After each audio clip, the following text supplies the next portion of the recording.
শিক্ষা সম্পর্কে একটি শক্তিশালী অর্থনৈতিক কাঠামো বিনির্মাণে বিজ্ঞান, প্রযুক্তি, কারিগরি শিক্ষার কোনো বিকল্প নেই।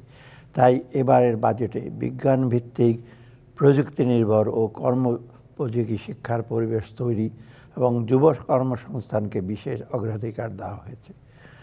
প্রাথমিক ও গণশিক্ষার উন্নয়নে স্বল্প, মধ্য ও দীর্ঘমেয়াদী সংস্কার কার্যক্রম শুরু হয়েছে, যার মূল লক্ষ্য হল শিক্ষার্থীর জন্য পড়াশোনার উপযুক্ত পরিবেশ সৃষ্টি ও মানসম্পন্ন শিক্ষা প্রদান।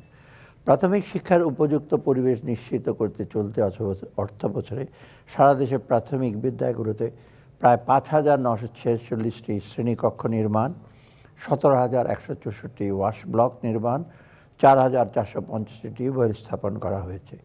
এছাড়া চলতি শিক্ষাবর্ষে প্রাক প্রাথমিক থেকে পঞ্চম শ্রেণী পর্যন্ত ৯,১৯,৫০,৪৯২টি বই বিতরণ করা হয়েছে। প্রাথমিক স্তরে শতভাগ শিক্ষার্থীকে ইএফটির মাধ্যমে উপবৃত্তি প্রদান করা হয়েছে। আগামী অর্থ বছরে সরকারি প্রাথমিক বিদ্যালয় ফিডিং কর্মসূচির জন্য ২,১৬৪ কোটি টাকা বরাদ্দ রাখার প্রস্তাব করছি। প্রাথমিক ও গণশিক্ষার গুরুত্ব বিবেচনায় আগামী ২০২৫-২৬ অর্থ বছরে এই খাতে ৩৫,৪০৩ কোটি টাকা বরাদ্দের প্রস্তাব করছি। ফার্স্ট ক্লাস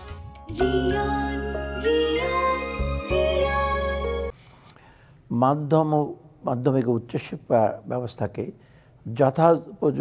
যুগোপযোগী আধুনিক ও বিশ্বমানের উন্নতিকরণের লক্ষ্যে সকল বেসরকারি বিশ্ববিদ্যালয়গুলোতে আন্তর্জাতিক মানের আউটকাম বেসড এডুকেশন OBE পদ্ধতিতে কারিকুলাম হালনাগাদ করা হয়েছে। মাধ্যমিক ও উচ্চশিক্ষা বিভাগের আওতায় ৬২টি প্রকল্পের মাধ্যমে ১,৯৫৭ কোটি টাকা ব্যয়ে শিক্ষা অবকাঠামো উন্নয়ন সহ বিভিন্ন কার্যক্রম বাস্তবায়ন করা হচ্ছে। এছাড়া চলতি অর্থ বছরের মাধ্যমিক পর্যায়ে ৫১ লক্ষ, উচ্চ মাধ্যমিক পর্যায়ে ৮ লক্ষ এবং স্নাতক পর্যায়ে ১,৬৫,০০০ অসচ্ছল মেধাবী শিক্ষার্থীকে উপবৃত্তি প্রদানের ব্যবস্থা করা হয়েছে। মাধ্যমিক ও উচ্চ মাধ্যমিক পর্যায়ে সংশোধিত পাঠ্যপুস্তক শিক্ষার্থীদের মাঝে সরবরাহ লক্ষ্যে ১,৬২৬ কোটি টাকা বরাদ্দ রাখার প্রস্তাব করছি।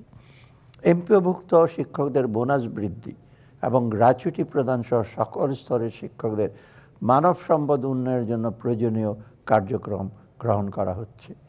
২০২৫-২৬ অর্থ বছরের মাধ্যমিক ও উচ্চশিক্ষায় মোট ৪৭,৫৬৩ কোটি টাকা বরাদ্দের প্রস্তাব করছি। ২০২৪-২৫ অর্থ বছরের বাজেটে এই খাতে বরাদ্দ ছিল ৪৪,১০৮ কোটি টাকা। কারিগরি ও মাদ্রাসা শিক্ষা বর্তমানে কারিগরি শিক্ষায় এনরোলমেন্টের হার ১৯%।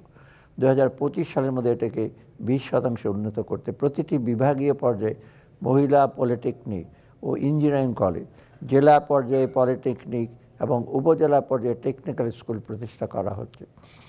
মাদ্রাসা শিক্ষার উন্নয়নে ১,১৩৫টি মাদ্রাসা ভবন নির্মাণ সম্পন্ন হয়েছে এবং ৫১৩টি বহুতল ভবনের কাজ চলমান রয়েছে। ৪৯৩টি মাদ্রাসায় মাল্টিমিডিয়া ক্লাসরুম স্থাপন করা হয়েছে। এছাড়া ইবতেদায়ী পর্যায়ে বৃত্তি প্রদান এবং মাদ্রাসাসমূহ এমপিওভুক্ত বাবদ ৭২৮ কোটি টাকা বরাদ্দ রাখার প্রস্তাব করছি।